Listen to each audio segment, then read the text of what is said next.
Je m'en souviens encore, lorsqu'on avait un exposé à faire devant les enseignants et les collègues, personne ne voulait passer en premier. Dans un débat ou lors d'un exposé, par exemple, il était souvent plus aisé de passer ou intervenir en dernière position, ou du moins après quelques personnes plutôt que de passer en premier. Cela s'explique par le fait qu'en intervenant après plusieurs autres, il devient plus facile d'adapter ton discours, dire les choses de manière appropriée pour que ton message soit bien reçu. Tu peux ainsi apprendre des erreurs de tes prédécesseurs et éviter de les reproduire. Alors que si tu passes en premier, tu deviens le laboratoire des autres qui tireront profit de ton expérience. Tout cela pour dire que dans le cadre du développement de certaines villes africaines, l'Afrique, qui reste encore un continent à bâtir, où les besoins en logement et en équipement sont immenses, a en réalité une chance incroyable. Oui, ce qu'on pourrait considérer comme un retard peut être aussi perçu comme une chance. Car dans cette course vers l'avenir, l'Afrique, ou du moins nous Africains, pouvons observer attentivement chaque point où les autres continents ont trébuché, éviter de répéter les mêmes erreurs et avancer plus rapidement. Et c'est là que réside le véritable défi pour l'Afrique ou pour nous Africains.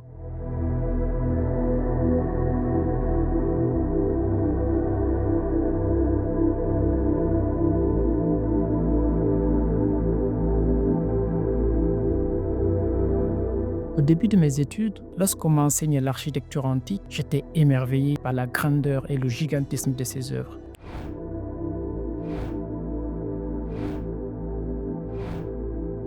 Quelque temps après, c'était l'architecture classique qui m'a aussi à son tour fasciné. Je pensais que c'était la voie à suivre sans me poser des questions.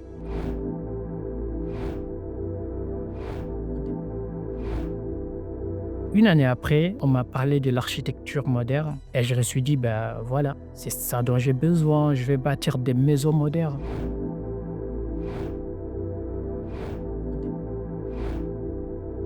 Mais encore une année après, on m'a enseigné l'architecture postmoderne.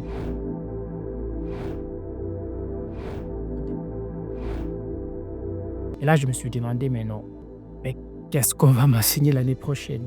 Je me suis posé cette question parce que je me suis rendu compte que toutes ces architectures, bien qu'inspirantes, n'étaient pas la solution aux problèmes liés à l'habitabilité de mon monde ou du monde dans lequel je vis. Ce que je devais faire finalement, ce n'était pas rejeter ces démarches, non. Il fallait chercher à les comprendre, en tirer des leçons qui soient techniques, politiques, économiques et surtout humaines.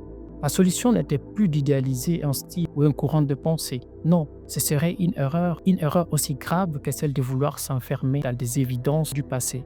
Aujourd'hui, tous ces courants de pensée ont montré leurs limites par rapport aux besoins contemporains. Cela signifie qu'on ne peut pas compter uniquement sur ces architectures pour répondre aux enjeux actuels. Je pense que nous devons être restés en perpétuelle recherche. Ces courants de pensée qui ont chacun été influencés par des enjeux économiques, socio-culturels, politiques et bien plus encore, doivent être vus comme des expériences, des palimpsestes.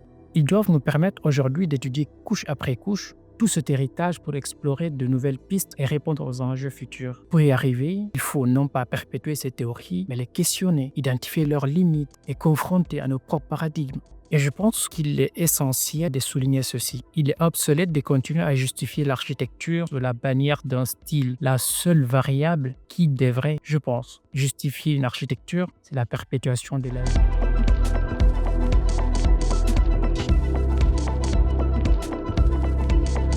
Je vous invite à vous intéresser aux travaux de l'architecte et anthropologue togolais Sir Soname Kofi Adbojino à travers son laboratoire africain d'architecture.